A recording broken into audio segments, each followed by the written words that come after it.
What up? What it is? What's happening, YouTube? It's your boy Srtfied, and I'm back with another one for y'all, man. Y'all already know what to do. Smash that subscribe button if you ain't already done so.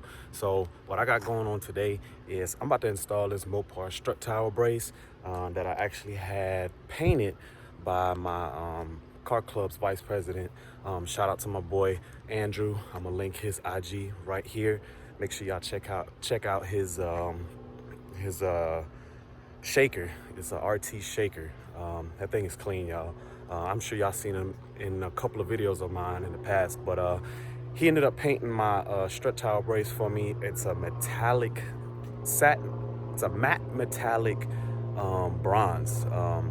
We could not find paint that matched my wheels exactly, but that was the closest paint that we were able to find. It's just Walmart paint that we picked up, spray paint. So he actually did a good job on it. So I'm gonna give you guys a close-up of it, sitting right there in the backdrop, and we're gonna get this install going. So stay posted.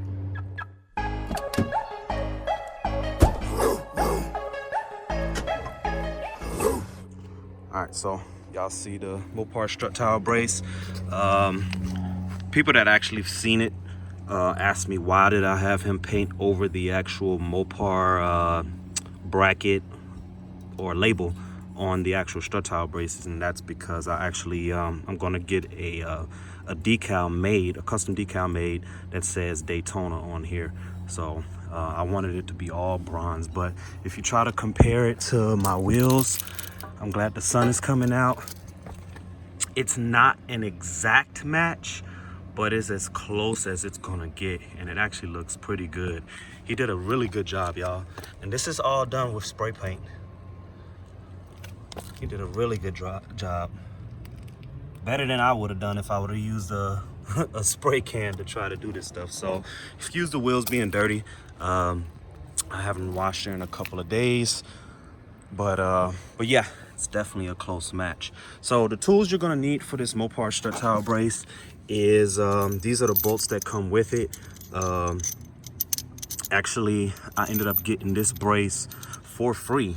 So there's one thing that I don't have. He was actually missing a washer on, I guess he lost it during his install on his vehicle that I got it from. So I only have one washer on one of the bolts. I have two washers, but I ended up taking it off. That I really don't need it. But I am going to possibly, depending on how the install goes and how it sits, I might end up going to Lowe's or Home Depot or something like that and getting another washer. But for now, I'm just going to use one washer on the back side of this, and we're going to see how it goes. But what you're going to need, the tools you're going to need is, you're going to need a 9/16 wrench for these actual bolts back here. This is a 7/32 Allen key. Doesn't have the size on, actually there it goes. 7/32 Allen key, and you're gonna need a 10mm socket. I would recommend a torque wrench because the strut tower bolts are torqued down to 30 foot-pounds. But to be honest with you guys, a torque wrench, in my opinion, isn't necessarily required. I think a good German torque of good and tight is good enough for those strut tower bolts. But if you want to be OCD like I am, you want to get you one of these torque wrenches from Advance Auto or AutoZone. This one I got from Advance Auto for 40 bucks, and it goes from 10 foot-pounds all the way up to 150 foot-pounds. So it's actually a decent piece to have in future. But if you don't have one of these, a simple ratcheting tool will work just fine. But again, 9/16 wrench, 7/32 Allen key, because these bolt heads are Allen keyed, and a 10mm socket. So let's get this thing going. Oh, and one more thing, you will need a drill for this as well, because the MOPAR strut tower brace actually mounts to the firewall in the top portion. Let me show you guys. It actually mounts back here to the frame, and these bolt holes do not line up with the strut tower brace. So you are going to have to screw. They're probably going to be sitting around like right here in this area. So you're going to have to drill into that. As far as the size drill bit that you will need, I'm gonna say, to be safe, you're gonna need a 3/8 drill bit. You can probably go up to a 7/16, but a 3/8 drill bit will fit perfectly in this little hole right here, so you can actually drill it out. But you're gonna have to hone it out a little bit bigger, depending on if the alignment is not quite on spot on. So you're gonna have to hone it out a little bit, but I would not go any bigger than that, because it's not going to fit into the actual strut tile brace for you to drill out the hole. One thing I will recommend as well, because this drill bit obviously does not have a very sharp tip, I will recommend, if you have a drill set like this, start off with a small drill bit first, and then move your way up to a bigger drill bit, so you can so it makes the job much easier, and you don't risk breaking your drill bits doing so. Or if you have a fancy drill bit that has a self-tapping tip on there, that would actually be ideal and best. But unfortunately, I don't have one that's in this size. This one is probably a 9/32 size right here. So we're going to use this to start off the hole, and then we're going to step it up to this drill bit and make the hole bigger to fit the bolts through to the frame in the back. So it's going to definitely give the engine a nice little touch of color with the bronze. I'm going to be, especially since this car is under warranty, I'm not going to be doing too much performance wise on this car until this car is out of warranty. There are a few things that I will be doing, so stay posted in my future videos. And I'm going to plug the fact that if you haven't hit that notification bell, hit that notification bell so you don't miss anything I'm doing to Nunu. But for now, it's definitely going to give it a nice little pop of color inside the engine bay and help out with handling a little bit. I will be doing a review on if I notice any immediate difference once I install these. So let's get it going. First things first, when you get started, you want to pop these little strut tile covers off. There's like a little slit behind here that you can slide your finger underneath, and boom, it pops right off. You're going to be taking off these 3 bolts, same with the other side. And once these are removed, you can actually sit your strut tile bar right on top of it. So I'm about to do that right now. So correction, you're not going, I swear today is one of those days. I assumed the strut tile bolts were 10mm just because the majority of the smaller bolts is 10mm. I was wrong. These strut tile bolts are not 10mm. So correction on that, it's a 13mm socket. I know it's upside down for you guys to see. Anyways, y'all get the drift. It's a 13mm socket. So now we can get this install going.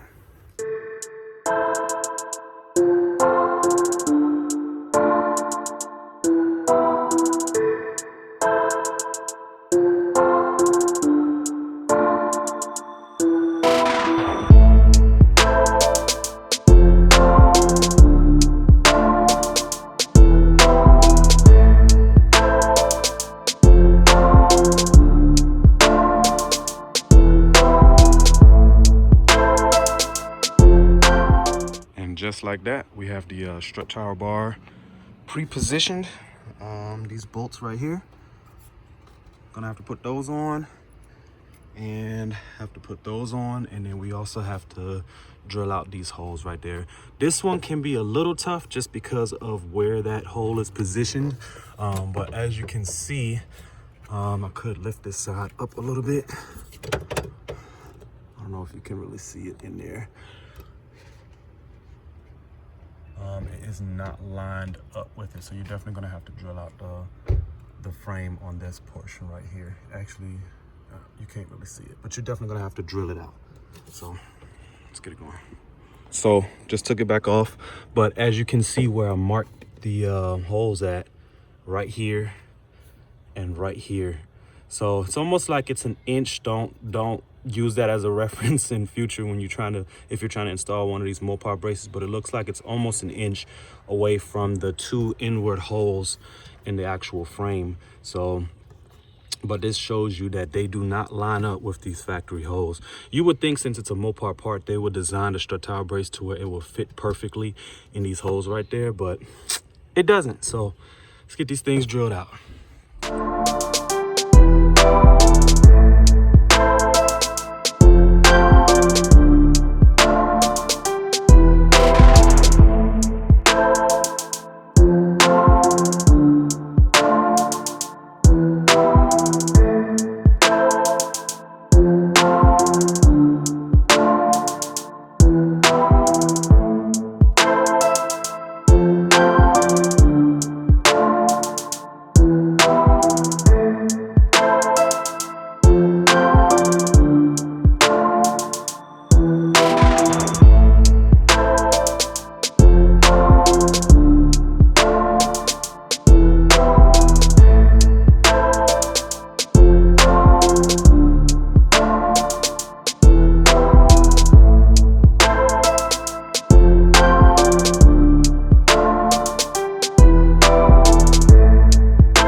Just like that, we are done, y'all.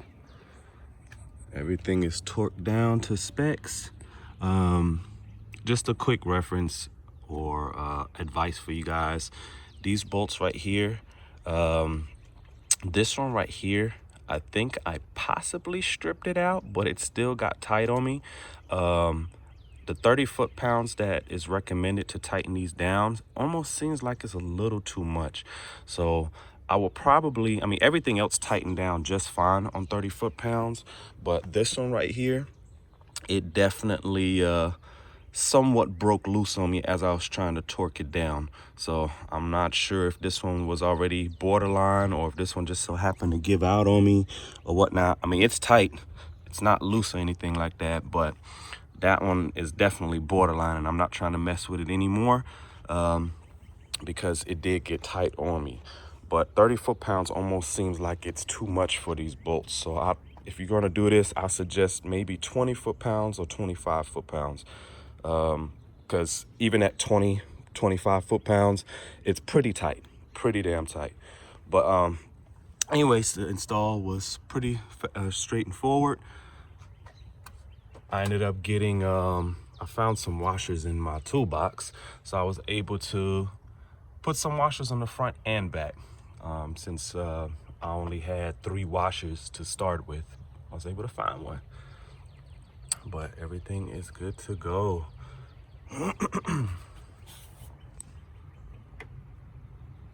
So now it's time to do a test drive and see if it's a immediate noticeable improvement as far as frame roll or anything like that. So we're about to hit this road, get y'all a cold start real quick.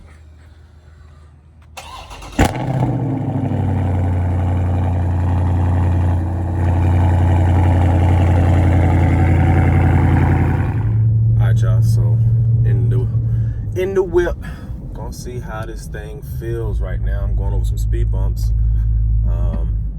Obviously speed bumps feel just fine, but I'm gonna go over this next speed bump a little sideways to see if I notice any difference compared to normal.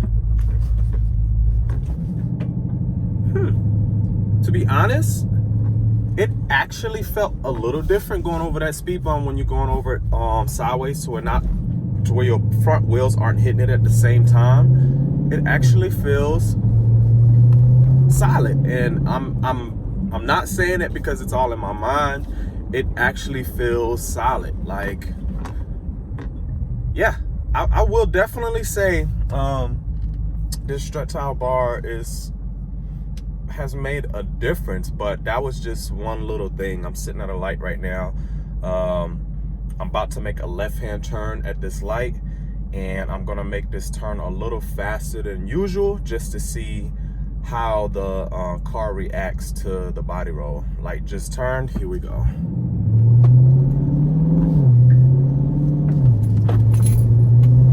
Oh wow.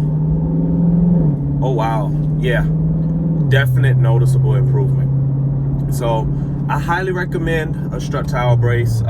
Granted, it's not gonna be a huge difference, but it's a noticeable difference. The biggest difference is when you start tying that stuff together with a set of aftermarket coils, lowering springs, sway bars, yeah, things of that nature. Once you combine all that stuff together, it all works together as one. And I'm sure at that point is when you'll notice a dramatic difference. So far, I'm gonna say I am pleased with it. Yeah, definitely pleased with it. So, but that's gonna wrap it up for today's video, y'all. If y'all got questions or comments or anything like that, make sure y'all hit me up in the comments below, or hit me up on Instagram and follow me on Instagram right here. Hashtag salute. That's my salute right here. I kind of did that backwards, but I'm driving right now. But anyways, y'all get the drift. Y'all already know. If y'all follow me or if y'all watched a couple of my other videos, y'all know how I end my videos with my, you know, that's my salute. So make sure y'all hashtag that in your Instagram posts and your videos on Instagram to show love to the channel. Again, like, comment, subscribe, hit that notification bell so y'all don't miss any exclusive content coming in the future and what I got planned for Nunu. I'm still waiting on my diffuser to get in. So as soon as that thing comes in, I got a couple of other things that I'm gonna be doing at the same time. So make sure y'all stay posted for that. So make sure y'all hit that notification bell if y'all haven't already done so. So, man, I don't know what it is today. I think I got heartburn today. But yeah, that's gonna wrap it up. Like I said, until next time, YouTube, I hope y'all have a good day.